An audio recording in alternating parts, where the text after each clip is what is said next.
Perkenanan Tuhan, sehingga kami boleh melangkah di hari yang baru, di minggu pertama di bulan yang baru, di bulan Mei. Ya Tuhan, betapa dahsyatnya Engkau melindungi dan meluputkan kami Tuhan. Betapa besar kasih-Mu, 1 tahun lebih kami boleh melalui di dalam masa pandemi ini. Tapi pertolongan Tuhan nyata bagi kami, perlindungan Tuhan nyata bagi kami, penghiburan Tuhan nyata, kesembuhan nyata. Engkau memberikan kami kekuatan, memberikan kami hikmat, menghiburkan hati kami, menguatkan kami hari lepas hari. Kalau karena bukan pertolongan Tuhan, kami tidak ada sampai dengan pada hari ini Tuhan. Oh Tuhan Yesus, bahkan Engkau memeliharakan seluruh bangsa ini Tuhan. Seluruh keluarga kami ini ada di dalam tangan-Mu dan belas kasihan-Mu.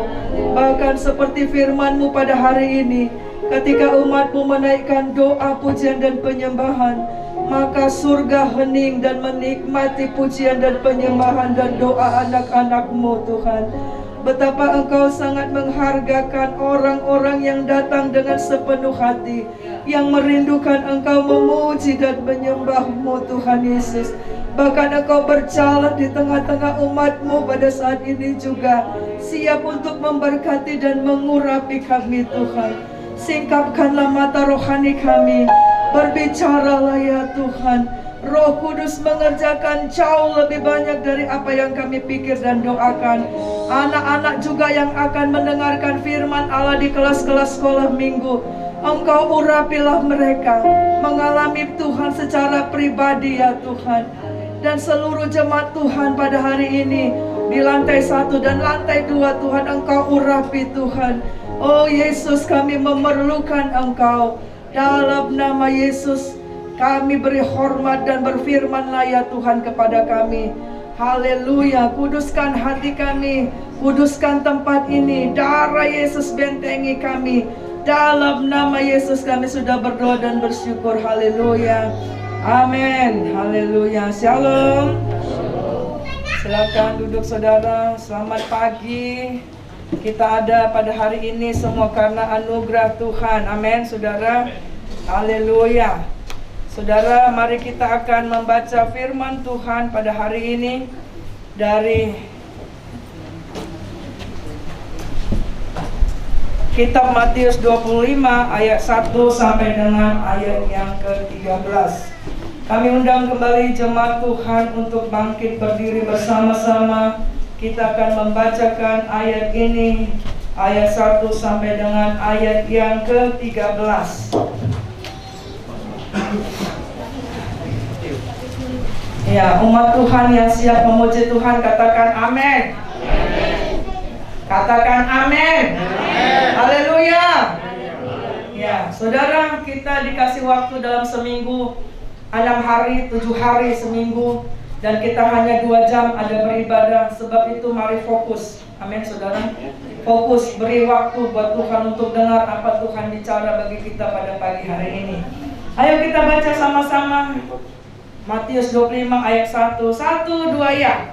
Pada waktu itu hal kerajaan surga seumpama 10 gadis yang mengambil pelitanya dan pergi menyongsong mempelai laki-laki. 5 di antaranya bodoh dan 5 bijaksana. Gadis-gadis yang bodoh itu membawa pelitanya, tetapi tidak membawa minyak. Sedangkan gadis-gadis yang bijaksana itu membawa pelitanya dan juga minyak dalam buli-buli mereka. Tetapi karena mempelai itu lama tidak datang-datang juga, mengantuklah mereka semua lalu tertidur.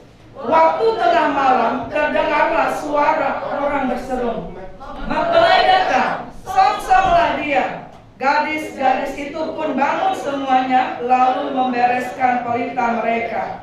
Gadis-gadis yang bodoh berkata kepada gadis-gadis yang bijaksana, "Berikanlah kami sedikit dari minyakmu itu, sebab pelita kami hampir padam." Tetapi gadis-gadis yang bijaksana itu, "Tidak, nanti tidak cukup untuk kami dan untuk kamu. Lebih baik kamu pergi kepada penjual minyak dan beli ke situ."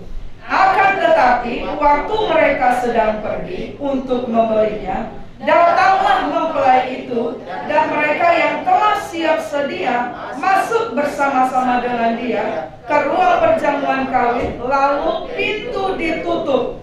Kemudian datang juga gadis-gadis yang lain itu dan berkata, "Tuan, Tuan, bukakanlah kami pintu." Tetapi ia menjawab, "Aku berkata kepadamu, sesungguhnya aku tidak mengenal kamu.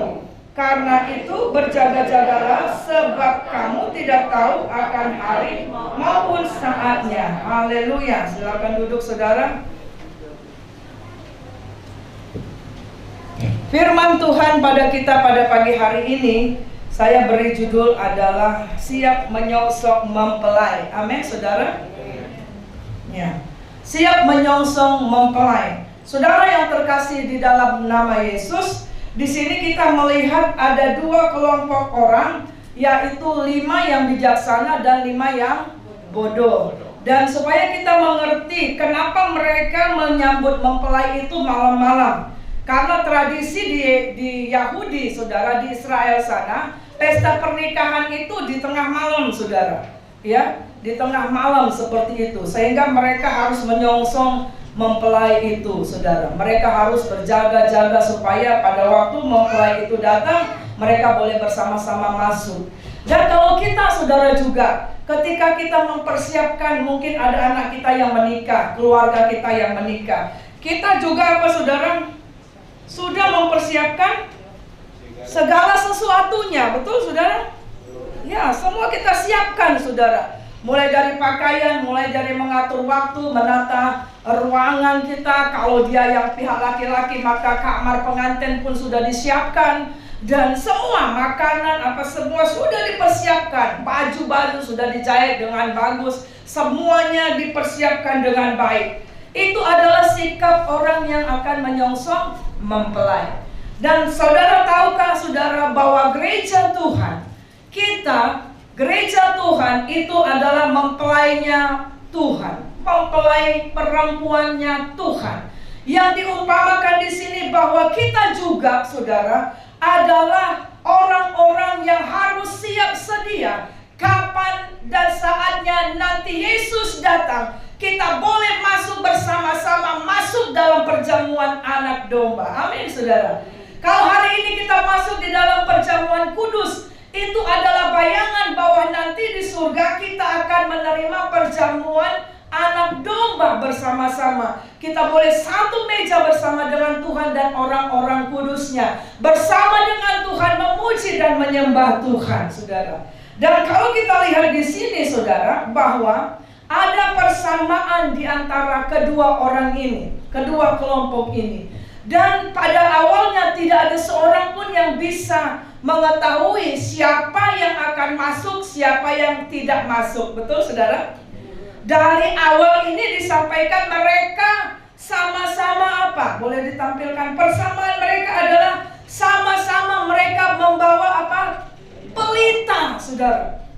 Jadi karena tengah malam mereka membutuhkan pelita. Pelita itu lampu. Kalau kita di Indonesia dulu di kampung-kampung, sekarang mungkin masih ada apa? Lampu teplok, kira-kira seperti itu.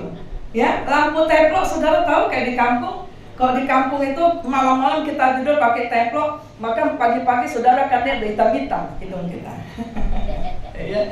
Nah, saudara, bentuk lampunya seperti itu. Nanti kita lihat ya. Dan mereka semua, ya 10 mereka ini semua sama-sama membawa pelita.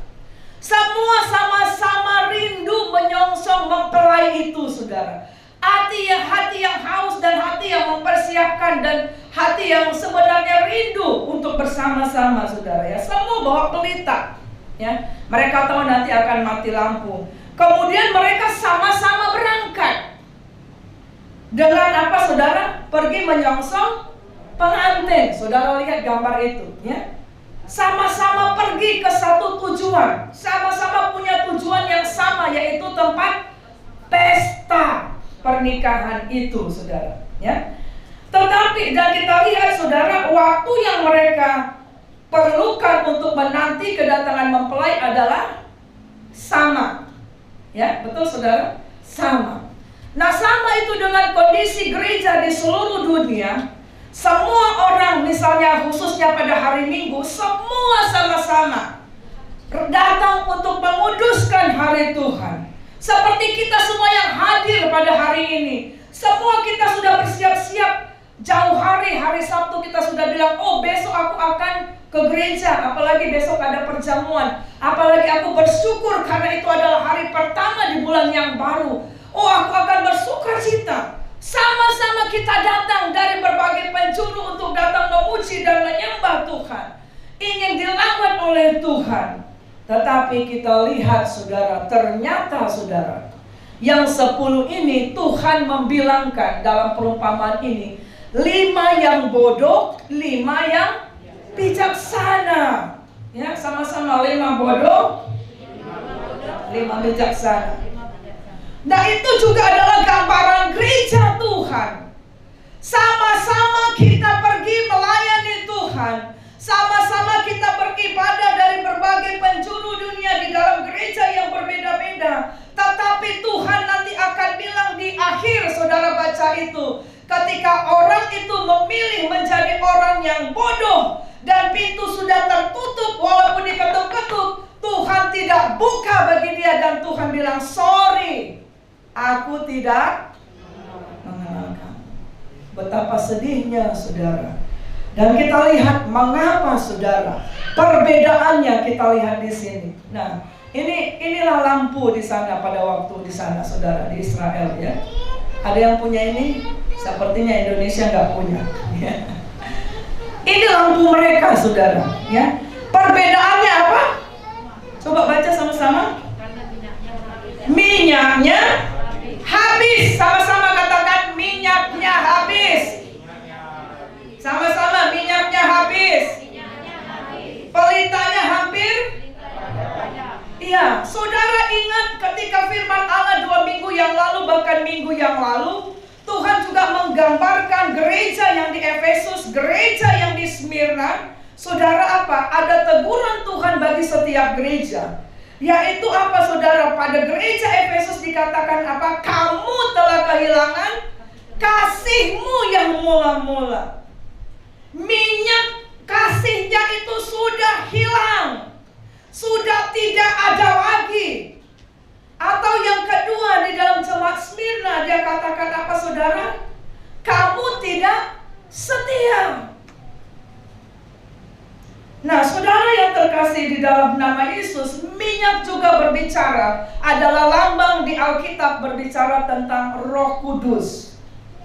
Pujian kita tadi dikatakan apa saudara? Biarlah rohmu menyala-nyala. Kalau tadi saya bernyanyi, biarlah rohku. Biarlah rohku menyala-nyala dan layanilah Tuhan. Ternyata saudara, pujian itu tidak main-main. Karena kalau kita lihat perumpamaan ini adalah berbicara pelitanya hampir padam. Dan gara-gara minyak yang tidak dibawa, karena minyaknya habis. Jadi saudara, kalau kita tidak menjaga urapan Roh Kudus atas hidup kita, kita seperti itu, seperti pelita yang kehabisan minyak dan akan padam dan tidak akan mungkin masuk ke badan pesta pernikahan anak domba. Kita tidak akan mungkin bisa masuk menyongsong mempelai itu, saudara. Tetapi kita akan lihat kelompok 5 gadis yang bijaksana itulah yang selalu walaupun sudah habis minyaknya, tapi dia membawa minyak cadangan, saudara. Karena dia akan tahu, kami tidak tahu kapan akan datang mempelai itu. Karena rupanya dalam kisah ini saudara nggak dikasih tahu seperti kita. Biasanya kita kalau ada pesta dikasih tahu kan, pestanya tanggal sekian, jam sekian pemberkatan, jam sekian makan-makannya di mana. Di sana rupanya nggak dikasih tahu jamnya, saudara. Dan seperti itulah kedatangan Tuhan. Tidak bisa ada angka dan waktu yang menentukan nanti ya, jam 12 Tuhan akan datang. Tidak ada, saudara. Firman Tuhan dikatakan, berjaga-jagalah dan berdoalah karena kamu tidak tahu waktu kedatangan Tuhan. Nah, saudara yang terkasih di dalam nama Yesus, yang bijaksana ini, maka dia akan tahu, ya, kalau kita lihat pelita itu, berapa sih kapasitas minyak yang ada di situ, kita bisa kira-kira, betul nggak saudara ya? Kalau setiap orang yang bijaksana itu pasti dia sudah melihat, sudah memperhatikan. Oh, ini biasanya minyak yang aku taruh di dalam pelita ini cukupnya mungkin hanya 2 jam. Ya kan? Maka dia akan membawa, ya mana tahu nanti akan lama, habis. Nah, itu orang yang bijaksana. Orang yang bijaksana di sini kita lihat saudara apa? Dia memperhatikan, mempersiapkan dengan seksama saudara, dan minyaknya tidak pernah habis. Kalau kita baca dalam kitab Wahyu saudara, ya teman-teman yang ikut dalam Jum pagi, di situ diberitakan saudara, ketika nanti ada zaman hari kesusahan besar, ketika malaikat Allah menyampaikan cawan murkanya, Tuhan bilang kepada malaikat itu, dia bilang, jangan rusak minyak dan anggur. Artinya orang yang menjaga urapan Tuhan, menjaga kekudusan, yang hatinya selalu melekat kepada Tuhan, saudara, di situ ada pembelaan walaupun zaman kesusahan yang besar. Orang yang tahu minyaknya akan habis, maka dia akan selalu membuat penyimpanan buli-buli minyak. Artinya apa? Saudara, kita secara manusia, kita semua masih manusia, masih daging, betul saudara? Ya, masih daging ini. Tetap ada masanya ketika kita berada di dalam puncak kehidupan rohani yang bisa sampai kepada titik yang terendah. Kehidupan kita bisa masuk, menurun, bukan naik. Tetapi ketika kita menjaga minyak itu, urapan Roh Kudus itu, maka dia tidak akan sampai pelita itu akan mati, akan padam. Kenapa? Karena kita akan terus menjaga api itu. Sama seperti kalau kita baca dalam 1 Samuel. Samuel yang kecil itu, yang masih kecil saudara, tugas dia adalah dia harus tidur di dalam kemah suci di bait Allah, ya. Dan kita lihat justru kepada Samuel lah Tuhan bicara, bukan kepada Imam Eli. Karena apa? Karena Samuel lah yang ada di bait Allah, dan tugas dia sepanjang malam melihat lampu-lampu di bait Allah untuk tetap menyala. Nah, saudara nanti silakan baca dalam kitab 1 Samuel, 2 Samuel. Jadi kalau ada yang mulai padam, jadi dia berjaga-jaga antara tidur dengan tidak. Dan kita lihat orang yang dalam kondisi berjaga-jaga yang bisa mendengar suara Tuhan. Pada waktu itu dia panggil Samuel, Samuel. Karena Samuel selalu berjaga-jaga, dia usahakan supaya tidak mati lampu-lampu itu, dia bisa dengar. Tetapi Eli, imam yang senior, ya, jauh dari bait Allah, dikatakan dia tidur. Dia tidak dengar suara Tuhan. Sampai 3 kali saudara, baru Imam Eli berkata, baru sadar, anakku, kalau engkau dipanggil lagi, katakan, ya Tuhan, ini aku siap untuk mendengar. Orang yang berjaga-jaga, menjaga minyaknya, minyak api Roh Kudus, urapan Roh Kudus tetap di dalammu, itu akan membuat kita akan kuat menghadapi tantangan apapun. Itu yang akan membuat kita tetap berjalan menghadapi apapun. Itu yang akan membuat kita tidak akan menjadi lengah. Itu yang akan membuat kita tidak akan gampang putus asa. Itu yang membuat kita tidak akan gampang kecewa dan meninggalkan pelayanan, saudara. Karena Roh Kudus yang kita izinkan selalu memimpin kehidupan kita day by day, hari lepas hari, saudara. Setiap kita punya banyak masalah. Selama masih hidup punya masalah. Ada di sini nggak punya masalah? Nggak ada. Orang yang masih sekolah, anak-anak yang masih sekolah punya masalah dengan pembelajaran dia di sekolah. Banyak PR, daring, nggak bisa jumpa gurunya, tanya, ya, Gak bisa seperti dulu bermain-main dengan teman, ngobrol-ngobrol, gak bisa. Orang yang sudah masanya mau menikah, dia bingung pacar mana nih yang harus dinikahi. Ya, yang mana nih yang kehendak Tuhan. Nah, sebelum menikah dan setelah menikah, saudara, pusing lagi. Waduh, belum dikaruniain anak, doa lagi. Kalau misalnya tempatnya jauh-jauhan lagi juga pusing. Saya sempat juga jauh, suami di Aceh, saya di Timur Leste. Anak ibu tahu juga ya, satu di kampung, satu di Lampung. Wah, masalah. Setelah punya anak, pusing lagi lihat anaknya.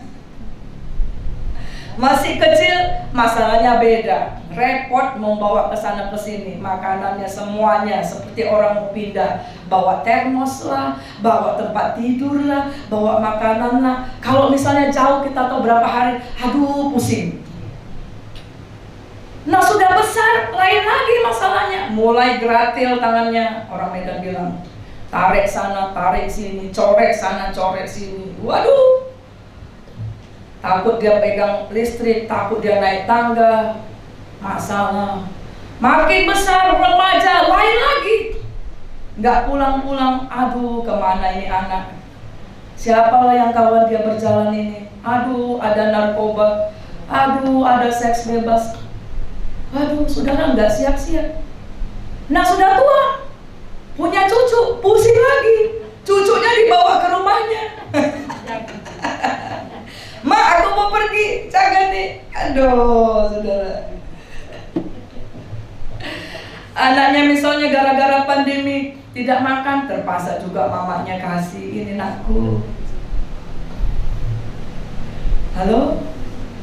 Tetapi saudara, hari ini kita belajar, kalau kita tetap mengandalkan Tuhan, menjaga urapan Roh Kudus atas kita, kita bisa melaluinya.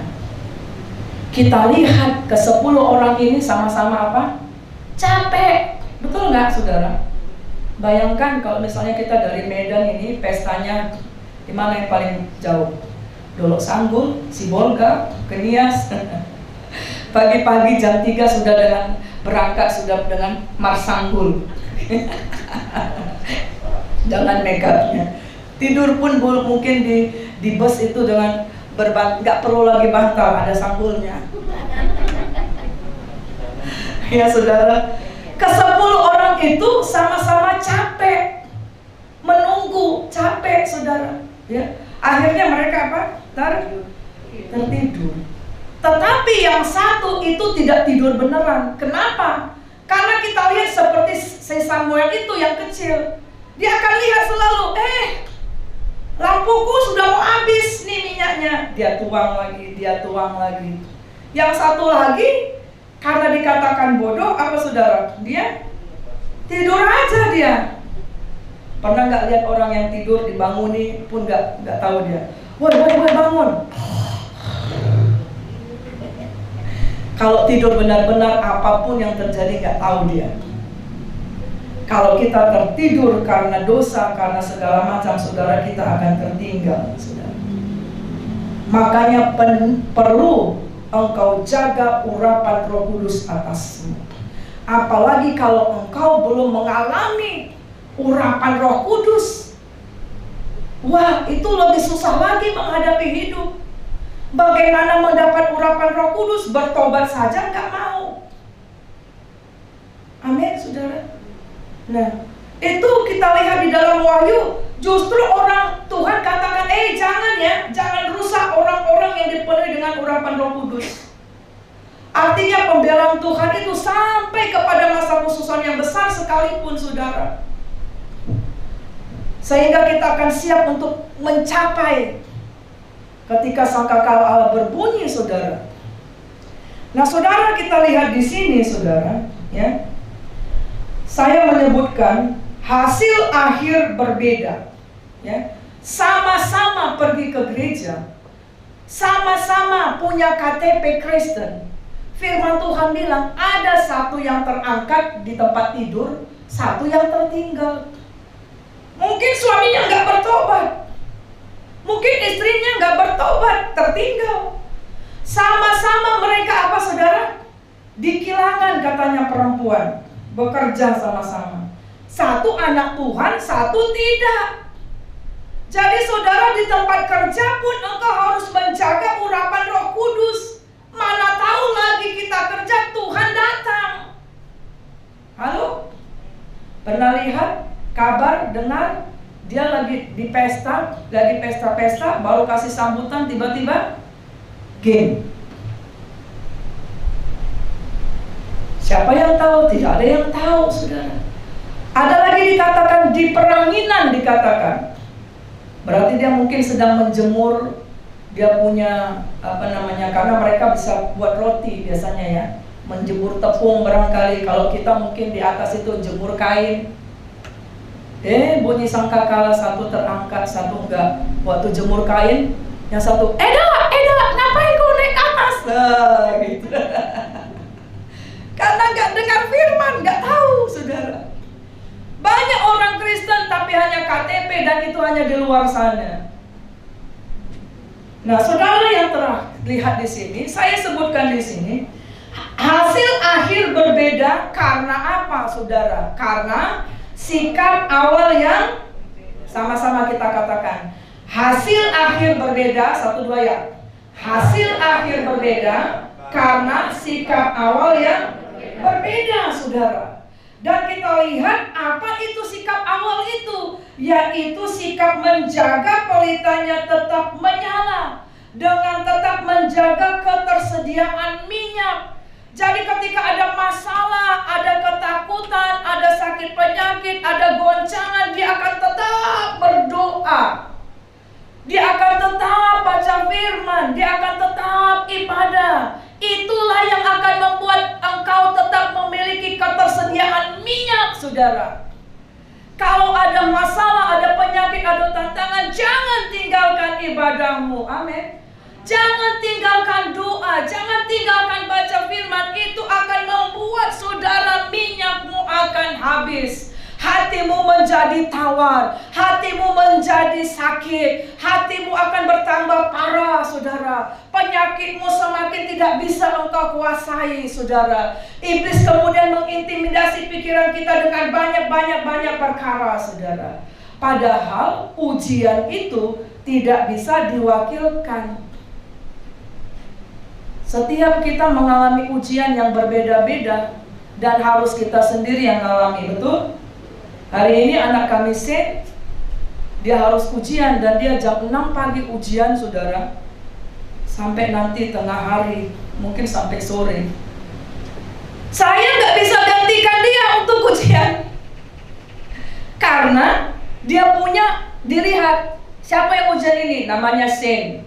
Tiba-tiba wajah saya yang di situ, nggak bisa. Ujian saudara dengan ujian saya nggak bisa saya menggantikan ujian Ibu Tobi. Ibu Tobi nggak bisa gantikan ujian saya. Walaupun dia misalnya anak kita, suami kita, nggak bisa. Keselamatan itu juga seperti itu, saudara. Amin.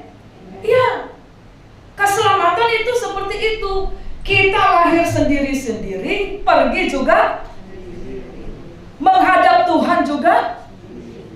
Walaupun dia saudara kembar 10 di perut mamanya, nggak pernah terjadi tiba-tiba brojol 10 blus, nggak pernah itu. Ada sekian detik, ada sekian menit yang selalu pasti akan tahu walaupun kembar ini kakaknya. Betul nggak? Ya. Walaupun laki perempuan atau bukan sama-sama laki-laki, sama-sama perempuan. Nah, sebab itu saudara, lihatlah bahwa sikap awal kita, kapan sikap awal itu? Lagi kita masih bernafas. Semua di sini masih bernafas? Amin. Semua masih bernafas? Amin. Amin. Ya. Nah, itu makanya kita harus sama-sama katakan, bilang kiri kanan, jaga urapan Roh Kudus di dalammu. Penuhlah dengan Roh Kudus. Masalah kehidupan kita susah kita alami dan kita tidak bertahan. Dan kita tidak tahan uji karena kita tidak penuh dengan Roh Kudus. Itu masalahnya.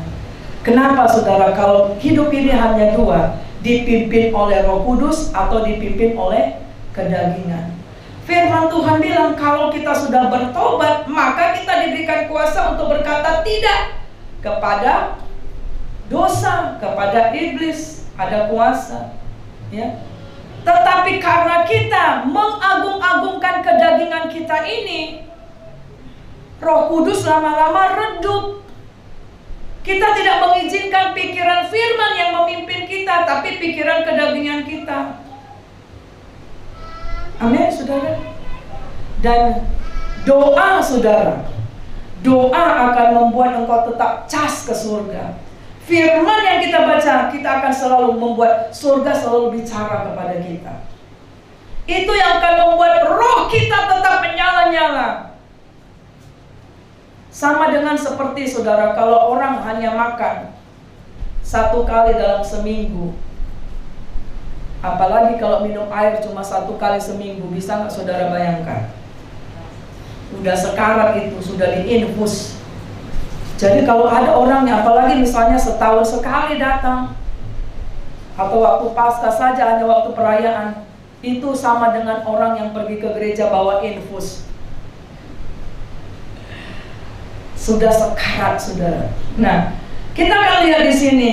Kalau begitu, bagaimana kita mempersiapkan diri di awal kehidupan kita ini, saudara? Lagi bernafas untuk menyongsong Tuhan. Itu yang penting. Itu yang gereja Tuhan sedang lakukan dimanapun di seluruh dunia. Bagaimana kita akan mempersiapkan diri menyongsong Tuhan? Lihat di situ, saudara. Ketika kita tetap teguh hati kita, walaupun mengalami penderitaan, mengalami kesusahan, kita tetap setia, tetap mengandalkan Tuhan, menolak dosa, tidak kompromi dosa. Itu nanti seperti foto itu, seperti yang saya sebutkan di situ. Maka Tuhan akan menyambut peluk kita dan katakan, "Sabaslah hai hambaku, kamu sudah mengerjakan, sekarang beristirahatlah. Upahmu menyertai engkau." Firman Tuhan di 1 Korintus 15 ayat 58 dikatakan apa? Bahwa jerih payah kita bersama Tuhan tidak akan pernah sia-sia. Ketika kau berdoa, ambil waktu menangisi keluargamu yang belum bertobat. Ketika kau menabur di ladang pekerjaan Tuhan. Ketika kau melayani sesuai dengan talentamu, suaramu, dengan musik, dengan apapun. Tuhan bilang, Tuhan itu Allah yang tidak mau menghitangi loh, saudara. Ketika kau membayar apa yang menjadi milik Tuhan, apa yang difirmankan Tuhan, saudara, Tuhan bilang, aku tahu pekerjaanmu, aku tahu kesusahanmu, aku tahu kemiskinanmu, aku mengerti. Nah, saudara yang terkasih, yang pertama kita lihat bagaimana sikap kita adalah sama-sama, 1, 2 ya, memelihara setiap pagi, setiap petang. Ada ayat firman Tuhan kita baca, mungkin ini terlalu kecil. Kita baca 2 Tawari 13 ayat 11. Mari kita sama-sama. 2 Tawari 13 ayat 11. Yes. 1, 2, ya. Yakni setiap pagi dan setiap petang mereka membakar bagi Tuhan korban bakaran dan ukupan dari wangi-wangian, menyusun roti sajian di atas meja yang tahir, dan mengatur kandil emas dengan pelita-pelitanya untuk dinyalakan setiap petang. Karena kamilah yang memelihara kewajiban terhadap Tuhan Allah kami, tetapi kamulah yang meninggalkannya. Sama seperti 5 gadis bodoh itu dan 5 gadis bijaksana. Di situ dikatakan kami melakukannya, kami memeliharanya pagi dan petang. Maksudnya setiap saat, saudara, ya. Mereka membakar bagi Tuhan korban persembahan. Itulah doa, dupa-dupa, pujian, penyembahan kita. Menyembah Dia dalam setiap saat. Dan juga dikatakan mereka menyusun roti sajian di atas meja. Itu berbicara dengan pembacaan firman Tuhan yang rutin, saudara. Dan di situ dikatakan mereka membawa pelita-pelita itu untuk tetap dinyalakan, saudara. Dan ayat itu dikatakan, tetapi kamu meninggalkan itu. Artinya, saudara, ya, bahwa untuk baca firman, doa, ibadah itu tidak bisa tiba-tiba, tapi itu harus dengan sengaja. Sama-sama katakan, sengaja. Jadi nggak bisa kita tiba-tiba suka baca Alkitab, harus beri waktu. Kita prioritaskan, baru ada. Kalau enggak, saudara, siapapun akan bilang, banyak kali pekerjaanku. Ya memang banyak yang kita kerjakan, gak selesai-selesai memang. Kalau saya melihat pekerjaan yang gak selesai-selesai, mungkin saya juga tidak mempersiapkan firman Tuhan. Mungkin kita juga tidak ada di sini. Halo saudara? Ya. Tapi kalau kita tahu bahwa hasilnya nanti saya mau seperti gadis yang bijaksana, awalilah langkahmu dengan mengerti, dengan memelihara. Nah, segala sesuatu yang tidak terpelihara pasti akan rusak. Betul, saudara? Nikah rumah tangga yang gak dipelihara pasti rusak. Anak yang gak dipelihara, suami yang gak dipelihara, istri yang gak dipelihara, doa yang gak dipelihara, lama-lama rusak, lama-lama juga mati, ditinggalkan. Itulah yang dibilang seperti jemaat itu dikatakan Efesus, kamu telah meninggalkan kasih mula-mula. Tuhan bilang apa? Bertobat, lakukan lagi apa yang semula kamu lakukan. Gitu Tuhan bilang kepada jemaat Efesus. Kepada jemaat Smyrna dia bilang apa? Kamu itu sudah gak setia. Seharusnya kamu jangan takut akan penderitaan apapun yang kamu alami. Karena itu dikatakan hanya 10 hari, ada batasnya. Aku tetap yang berkuasa. Selalu kalau kita baca dalam kitab Wahyu, saudara, walaupun banyak musibah yang disiapkan untuk orang-orang nanti yang tidak akan takut akan Tuhan, yang tidak ada meterai Allah dalam hidupnya, tetapi saudara, kita lihat orang yang memiliki meterai Allah, orang yang sungguh-sungguh, orang yang memiliki urapan Roh Kudus tadi, yang Tuhan bilang minyak dan anggur jangan dirusak, itu tetap ada pembelaan Tuhan. Di dalam kitab perjanjian yang lama juga dikatakan ada perbedaan orang yang ibadah dengan tidak. Ada perbedaan orang yang mengandalkan Tuhan dengan tidak. Saudara, amin? Ya, saudara. Dan kita lihat apa yang dimaksud di sini. Kita baca Ibrani 10 ayat 25.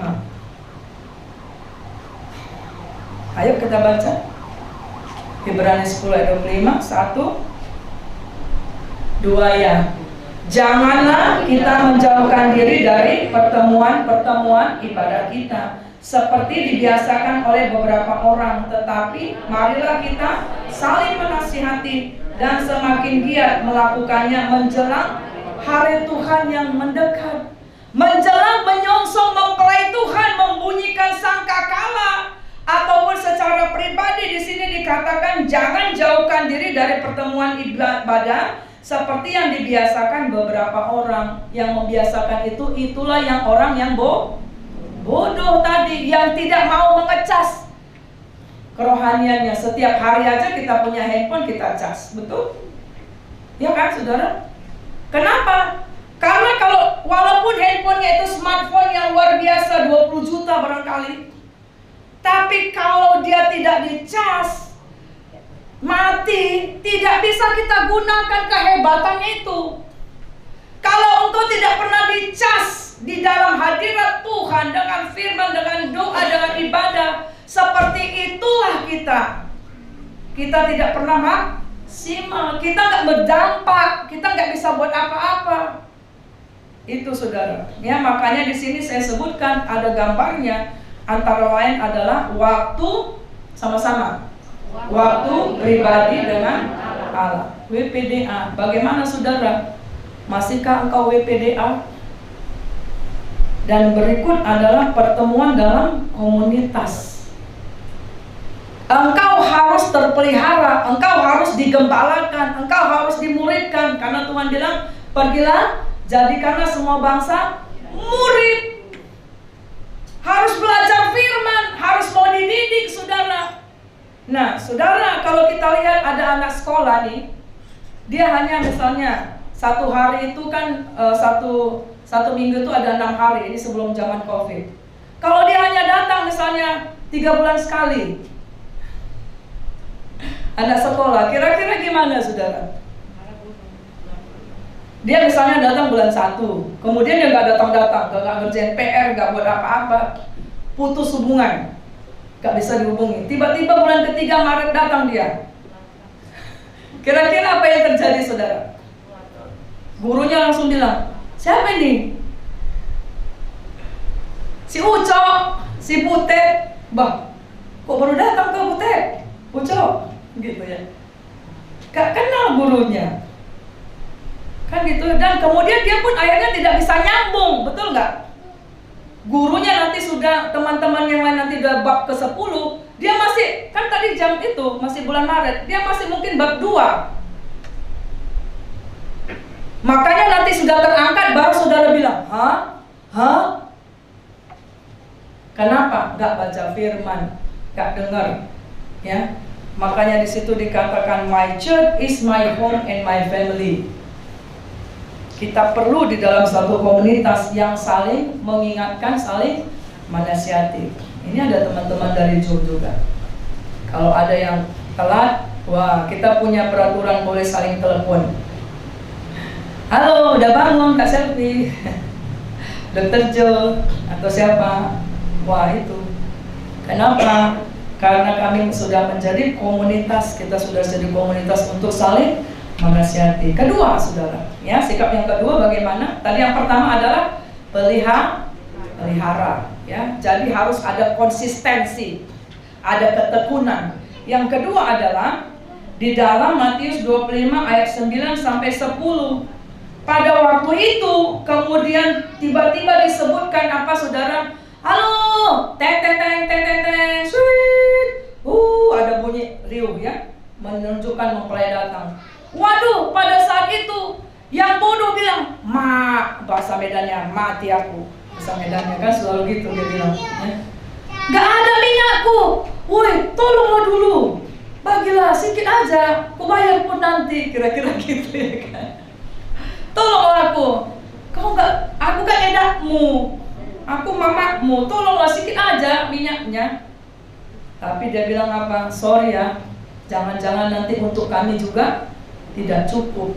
Nah, kenapa itu, saudara? Akhirnya kita lihat orang yang menjaga minyak itu masuk ke dalam dan pintu ditutup, cekrek, cetek. Nah, yang nggak punya minyak di situ dikatakan apa? Baru mereka pergi. Mereka bilang, "Pergilah ke toko-toko." Nah, kenapa seperti itu? Karena demikianlah banyak orang yang seperti itu di gereja Tuhan. Ayo bertobat, nanti dulu, aku masih muda. Ayo bertobat, layani Tuhan, nanti dulu, tunggu sukses dulu. Ayo lepaskan rokok, ayo lepaskan terikatan, nanti dulu. Dan seperti itu, mungkin akan memikir hidup ini begitu lama. Nah, sikap yang kedua adalah supaya kita jangan tertinggal untuk menyongsong adalah apa? Hindari sikap yang menunda dan anggap remeh. Perempuan yang bodoh itu anggap remeh. Kan banyak toko, jadi mungkin sekitar tempat biasanya pesta pernikahan biasanya kan di kota-kota besar, ya, yang banyak ruko-ruko, banyak apa biasanya kan. Nah, mungkin seperti itu juga di sana. Mereka berasumsi kalau minyak habis bisalah kami beli. Tetapi saudara, ternyata itu yang membuat dia tertinggal. Karena apa? Menunda dan menganggap remeh.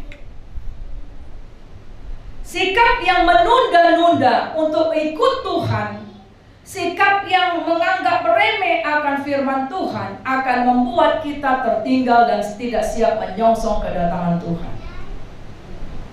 Kita baca dalam kitab Amsal 13 ayat 13. Apa yang dikatakan di situ? Slide-nya aja, Ricky. Slide-nya ada di situ. Ya, dikatakan Amsal 13 ayat 13.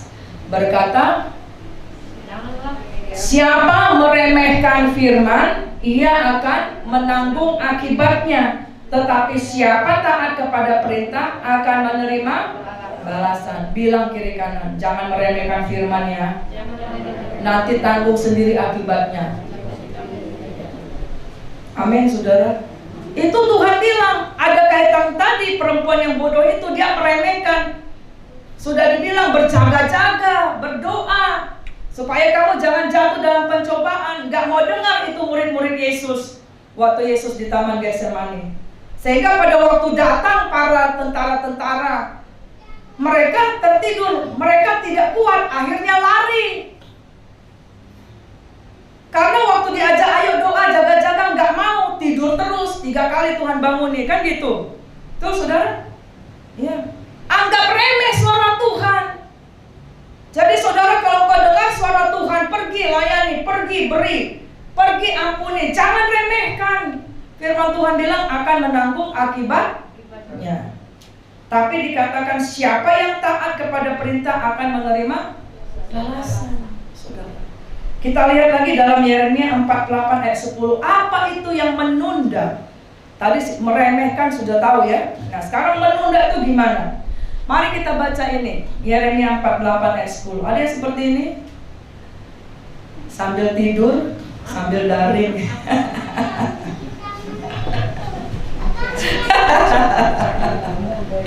Anak muda ini ya, orang tua ada juga kan? Ya, yang kita baca 1-2 ya. Terkutuklah orang yang melaksanakan pekerjaan Tuhan dengan lalai, dan terkutuklah orang yang menghambat pedangnya dari penumpahan darah. Dalam Alkitab sehari-hari berkata gini, lalai itu adanya dia tidak mau mengerjakan pekerjaan yang sudah diberikan Tuhan kepadanya.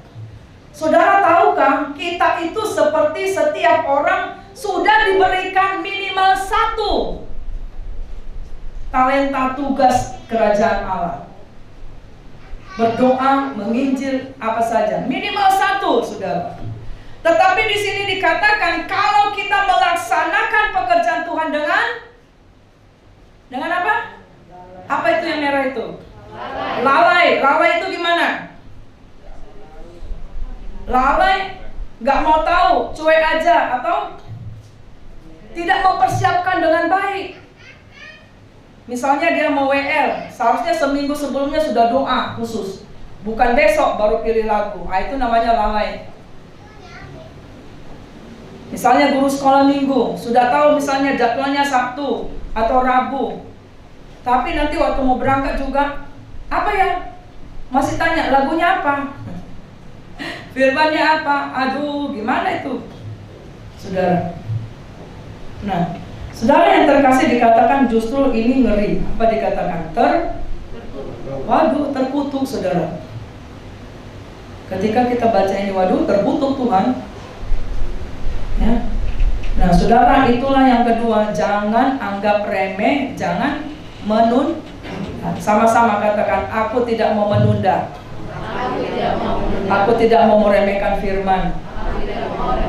Itulah sikap menjaga api itu tetap menyala.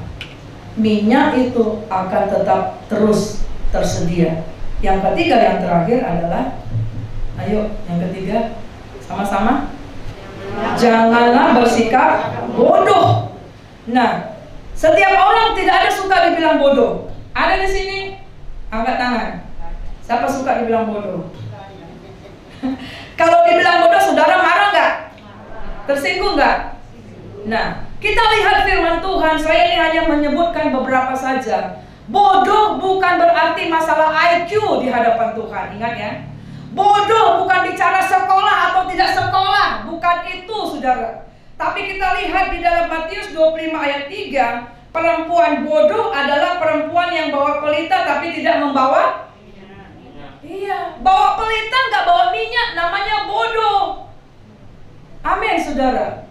Engkau punya ada rumah rohani, ada roh kemuliaan di dalammu, tapi engkau nggak mengizinkan Roh Kudus yang memimpin hidupmu menjadi penerobos, namanya bodoh.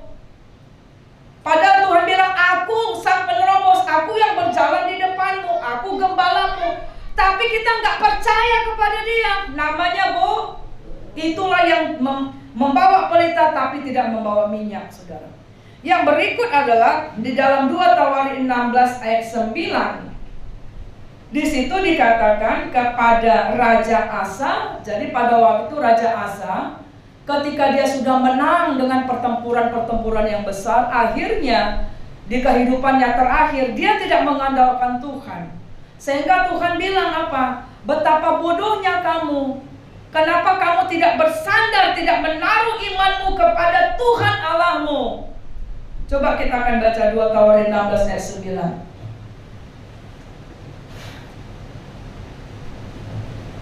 9. Yuk kita baca sama-sama. Ya, 1, 2 ya. Karena mata Tuhan menjelajah seluruh bumi untuk melimpahkan kekuatannya kepada mereka yang bersungguh hati terhadap Dia. Dalam hal ini engkau telah berlaku bodoh. Oleh sebab itu mulai sekarang ini engkau akan mengalami peperangan. Akhirnya saudara dikatakan Tuhan bodoh. Kenapa? Saudara mengerti ini, saudara ya. Doa itu gak main-main, saudara.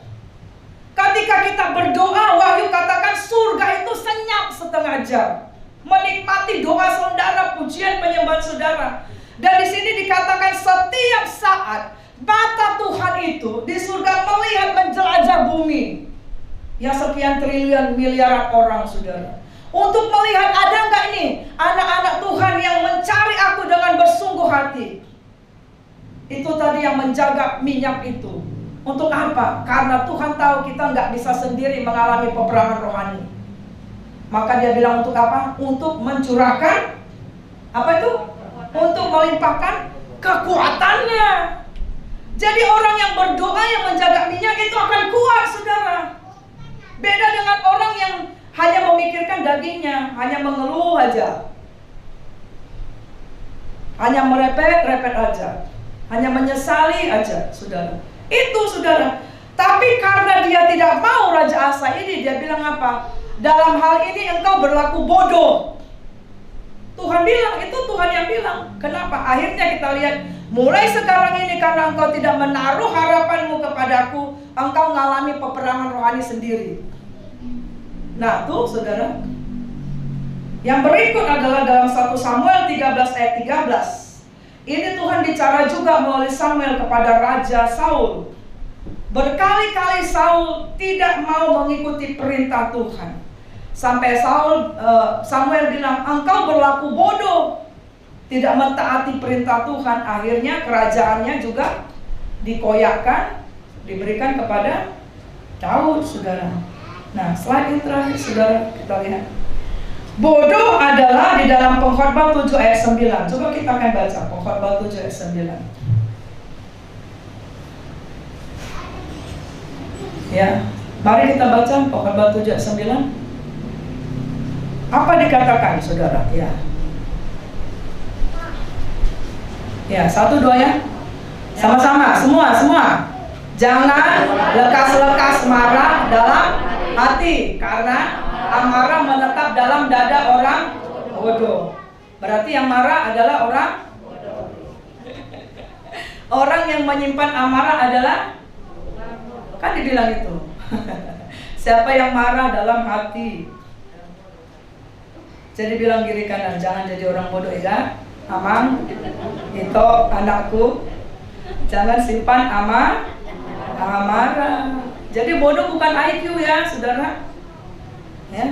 Kemudian Tuhan bilang Ayub 5 ayat 2. Kemudian yuk, Ayub 5 ayat 2. Jadi kita harus tahu triknya setan, saudara, ya. Oke, 1, 2 ya. Sesungguhnya orang bodoh dibunuh oleh sakit hati, dan orang bebal dimatikan oleh iri. Jadi orang yang sakit hati, orang yang iri hati namanya bodoh.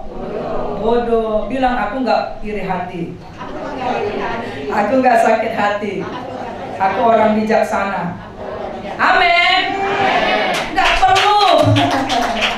Amin, saudara. Nggak perlu iri kalau ada orang baju baru kita belum.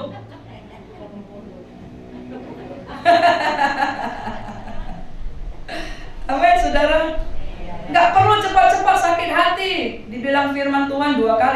baru 2 yang saya buka masalahnya, kan gitu. Ya. Jadi bukan masalah gengsi-gengsi, gak ada gengsi-gengsi kalau mau ikut Tuhan. Amin, saudara. Dan kita lihat di sini di dalam 1 Korintus 1 ayat 18, orang bodoh itu siapa? Yaitu orang yang menolak berita Injil. Coba kita buka. Ya, sama-sama. 1, 2 ya. Sebab pemberitaan tentang salib memang adalah kebodohan bagi mereka yang akan. Nah, itu yang pintu tertutup itu tadi. Aku nggak kenal, binasa. Terus, tetapi yang diselamatkan pemberitaan itu adalah kekuatan Allah. Injil itu, firman itu kekuatan Allah. Makanya tadi baca firman, doa dan ibadah. Sama-sama baca firman, doa, ibadah, membuat rohku tetap menyala, membuat aku akan kuat dalam peperangan rohani. Setiap hari dipelihara pagi dan petang. Amin. Nah, di dalam Pengkhotbah 4 ayat 13 dikatakan, orang yang bodoh adalah orang yang tidak mau diberi peringatan lagi. Nggak mau dengar nasihat lagi, namanya bodoh. Kita selama masih hidup, selama pernikahan juga kita masih belajar satu dengan yang lain. Dalam pertumbuhan rohani juga kita masih belajar. Tapi di firman Tuhan ini dikatakan, kalau kita tidak mau diperingatkan lagi, kita menjadi bodoh. Ayo kita baca ini 1, 2 ya. Lebih baik seorang muda miskin tetapi berhikmat daripada seorang raja tua tapi bodoh yang tidak mau. Jadi dibilang walaupun dia sudah raja tapi dia tua tapi bodoh. Kenapa? Dia menganggap aku sudah tahu semua. Gak usah kau ngomong, kan gak begitu ya. Gak usah kau ngomong, aku lebih banyak makan garam. Waduh, darah tinggi lah dia makanya kan. Aku lebih banyak makan garam, tak usah kau ajari aku. Ternyata sikap itu tidak baik, saudara. Ternyata itu namanya iya, sama-sama katakan, aku gak mau bodoh. Yang terakhir itu Pengkhotbah 7 ayat 4. Apa itu? Ya. Silakan. Tim musik boleh maju sama-sama yuk, 1, 2 ya. Orang berhikmat senang berada di rumah duka, tapi orang bodoh senang berada di rumah tempat. Iya, jadi kalau senangnya pesta-pesta pora, dia nggak ingat bahwa satu waktu dia akan menghadap Tuhan. Itu namanya orang bodoh yang tidak mempersiapkan dirinya untuk kematian, untuk kedatangan Tuhan. Mari kita akan bangkit berdiri. Kebodohan itu mematikan pelita kita. Sama-sama yuk. Kebodohan, sama-sama, kebodohanku mematikan pelitaku. Amin, saudara. Kalau pelita mati nggak siap menyongsong Tuhan, ya. Mari kita akan nyanyi satu pujian. Pujian ini mengatakan, datanglah Yesus, datanglah. Ini lagunya ya, Even So. Bilang dulu kiri dan kanan, ayo kita sama-sama bersiap menyongsong Tuhan. Amin, saudara. Kita akan nyanyikan ini dengan sikap hormat menyembah Tuhan. Sebentar kita akan mempersiapkan untuk perjamuan yang kudus. Haleluya, oh haleluya. Ya lama sandiri karasira